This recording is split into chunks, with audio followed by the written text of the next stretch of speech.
ஆண்டவரும் கர்த்தருமாய் இயேசு கிறிஸ்துவின் வல்லமையுள்ள நாமத்தினால் உங்களை எல்லாம் வாழ்த்துகிறேன். கர்த்தர் ஒரு நல்ல நாளை தந்து ஒரு சந்தர்ப்பங்களை தந்து நம்ம இன்றைக்கி தியானிக்கும்படியாக வந்திருக்கிறோம்.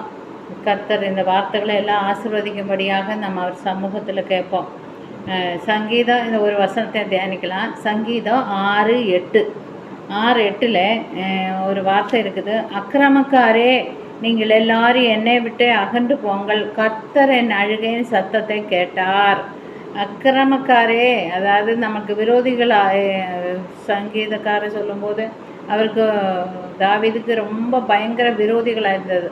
அவரை பற்றி சொல்லும்போது, அக்கிரமக்காரே நீங்கள் எல்லாரும் என்னை விட்டு அகன்று போங்க, என்னோட சத்தத்தை ஆண்டவர் கேட்டாங்க. தாவீதினோட துக்கம் கஷ்டம் மாதிரி யாருக்குமே இல்லை. எத்தனையோ வருஷங்களில் ஏராளமான எதிரிகள் வனாந்தரத்தில் சுற்றி தெரிஞ்சது. வீட்டாரும் எல்லாரும் எதிரிகள். அப்படி ஒரு இது சந்தர்ப்பங்கள் சூழ்நிலைகள் எல்லாம் கடந்து போச்சு. ஆனால் தாவீதில் வாழ்க்கையில் பயங்கர ஜெயத்தை கண்டதாக நம்ம பார்க்கலாம். அக்கிரமக்காரே நீங்கள் எல்லாரும் என்னை விட்டு அகன்று போங்கள், கர்த்தர் சத்தத்தை கேட்டார். நிச்சயமாக நம்ம தேவன் நம்ம சத்தத்தை கேட்குறவராக இருக்கிறாங்க. நம்ம அழுகையின் கூக்குரலை கேட்குறவராக இருக்கிறாங்க. அழுதுட்டு மனுஷனை போல கண்டும் காணாதே அவர் போகிறவர் அல்ல. நம்ம அழுகும்போது நிச்சயமாக அவர் நம்மளோட கண்ணீருக்கு பதில் தடுக்க தேவனாக இருக்கிறார். மாத்தாள் மரியாள் அழுதாங்க, கர்த்தர் வந்து அவங்கள ஆறுதல் படுத்தினாங்க, இழந்ததை திருப்பி கொடுத்தாங்க, கூட அவரும் கண்ணீர் விட்டாங்கன்னு எல்லாம் நம்ம வாசிக்கிறோம். நம்ம கண்ணீரெல்லாம் துருத்தியில் சேர்த்து வச்சுருக்காங்க. ஆகாரின் கண்ணீரை கண்டாங்க, பிள்ளையின் சத்தத்தை அவர் கேட்டாங்க. அவர் வந்து அவங்க நல்ல ஒரு வாழ்க்கை நீர் உறவை திறந்து கொடுத்து பிள்ளை சாக பண்ணாதபடிக்கு ஜீவனை கொடுத்து பெரிய சந்ததியாக அவங்கள உயர்ப்பிச்சாங்க. கர்த்தர் வந்து நல்லவராக இருக்கிறாங்க. அவர் அழுகை கேட்காதபடிக்கே அவரோட காது மந்தவும் இல்லை, அவரோட கை குறுகியும் போகவும் இல்லை. நம்ம ரட்சிக்கப்படாதபடி நம்மளை ரட்சிக்கிறதுக்கு அவர் வந்து பிரியமுள்ளவராக இருக்கிறாங்க. நம்மளை ஆண்டவர் ஆசீர்வதிப்பாங்க. நம்ம பிரச்சனைகள் வரும்போது வீட்டில் குடும்பத்தில் ஏராளமான போராட்டங்கள் வரும், குடும்ப சண்டைகள் வரும். கணவமனைக்குள்ளே பிள்ளைகளை கீழ்ப்படியாமல் திரிவாங்க. அதுக்கெல்லாம் நம்ம கண்ணீர் விட்டு தாய்களாக இருக்கிற நம்ம குடும்பத்தார் பெரியவங்க எல்லாம் கண்ணீர் விட்டு அழுக வேண்டிய சூழ்நிலைகள் எல்லாம் வரும். அப்பொழுதெல்லாம் அதெல்லாம் ஆண்டவர் கேட்டுட்டு தான் இருக்கிறாங்க.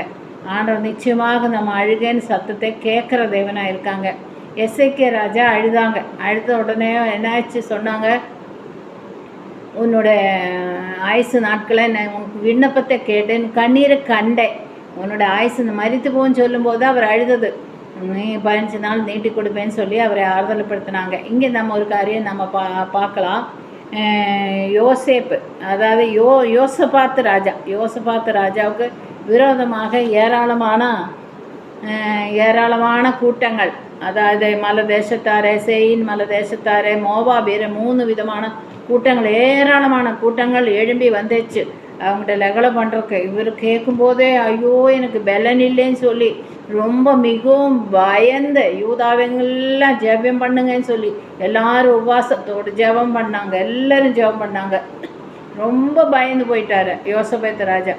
என்ன பண்ணாங்க, உடனே தானே பாடகரை துதி செய்கிறவங்களை எல்லாம் முன்னால் நிறுத்தி அவர் பாடி துதி செய்து எல்லாம் பண்ணி அங்கே யுத்தத்தில் வெற்றி கிடைச்சதுன்னு சொல்லி பார்க்குறேன். ஒரு மனுஷன் எழும்பி, யூதா ஜனங்களே பயப்படாதுங்க, இந்த கூட்டத்துக்கு இது பயப்படாதுங்க, யுத்தம் கர்த்தரேதுன்னு சொல்லி சொன்னாங்க.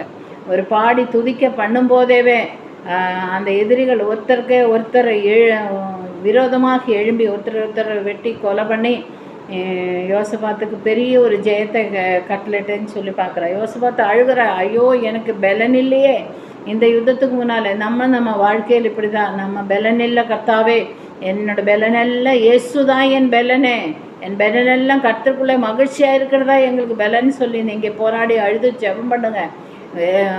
உண்மையாக மனதின் ஆழத்திலிருந்து அவரோட நோக்கி நீங்கள் போராடி அழுது ஜெபம் பண்ணும். ஒவ்வொரு கண்ணீரும் திருத்தியில் அவர் வச்சுருக்காங்க. நிச்சயமாக நம்ம அழுகைக்கெல்லாம் ஒரு பதில் கிடைக்கும். அன்னாள் அழுதான், ஹிருதயத்தை ஊற்றி விட்ட அழுதா, அவ்வளோ பயங்கரமாக அழுதா. அவளுக்கு வந்து நல்ல சாமலை கொடுத்து கர்த்தர் ஆசீர்வதிச்சிட்டாங்க. நம்ம ஒவ்வொரு சொட்டு கண்ணீருக்கும் கர்த்தர் நிச்சயமாக பலன் தருகிற தேவனாக இருக்கிறாங்க.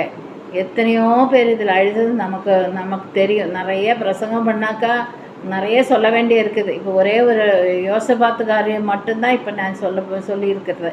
அந்த யோசபாத்து அப்படி இப்போ பெலன் இல்லை. எஸ்ஏக்கியா அழுதாங்க, நான் மரித்து போவேன் சொல்லி அழுதும் போது உன்னோட விண்ணப்பத்தையும் கண்ணீர்னு கண்டேன்னு சொல்லிட்டாங்க. அவர் காண்கிறவராகையும் அவர் அறிகிறவராக அவர் விசாரிக்கிறவராக இருக்கிறாங்க. நம்ம மேல் கர்ஷனை உள்ள தேவனாக இருக்கிறாங்க. ஐயோ, நான் இவ்வளோ அழுகிறமே, இவ்வளோ கண்ணீர் விடுகிறவன், இவ்வளோ ஜெபிக்கிறவன், எந்த பதிலும் இல்லை, எனக்கு ஒரு மேன்மை இல்லையேன்னு சொல்லி புலம்பாதுங்க. நிச்சயமாக கர்த்தர் அவர் நன்மை செய்கிற தேவனாக இருக்கிறாரு.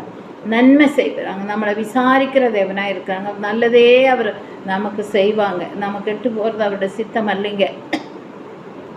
அவர் நம்மளை அதிகமாக ஆசை குடும்பத்தில் தரித்திரங்களோ, கடன் பாரமோ, கஷ்டங்களோ, எவ்வளோ பிரச்சனைகள், போராட்டங்கள் எல்லாம் எழும்பி வந்தாலும் நீங்கள் கண்ணீரோடு தேவ சமூகத்தில் காத்துருங்க. நிச்சயமாக கர்த்தர் நமக்கு பதில் கொடுப்பாங்க, நம்மளை ஆசீர்வதிப்பாங்க. அவர் சர்வ வல்லமையுள்ள தேவன். அவரால் முடியாத ஒரு காரியம் இல்லை.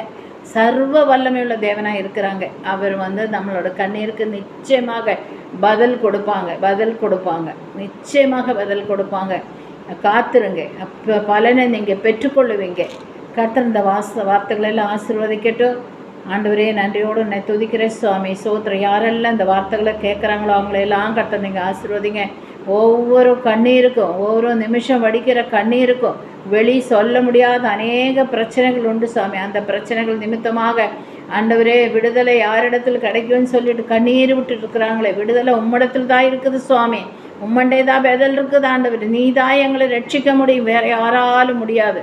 அப்படிப்பட்ட தேவனை நோக்கி நாங்கள் கதறும்போது கர்த்தர் நிச்சயமாக எங்களை நாங்கள் நினைக்கிறதிலும் வேண்டுகிறதிலும் அதிகமாக வல்லமையாக எங்களுக்கு கிரியை செய்கிற தேவனாக இருக்கிறீர்னு சொல்லி நாங்கள் விசுவாசிக்கிறோம்ப்பா. சோத்திரம். எங்கள் கண்ணீரை கண்டதுக்காக சோத்திரம், பதில் தந்ததுக்காக சோத்திரம். இந்த கரத்தில் எங்களை தாழ்த்தி அர்ப்பணித்து ஒப்பு கொடுக்குற இயேசுவின் மூலமாக செபிக்கிற நல்ல பிதாவே, ஆமென்.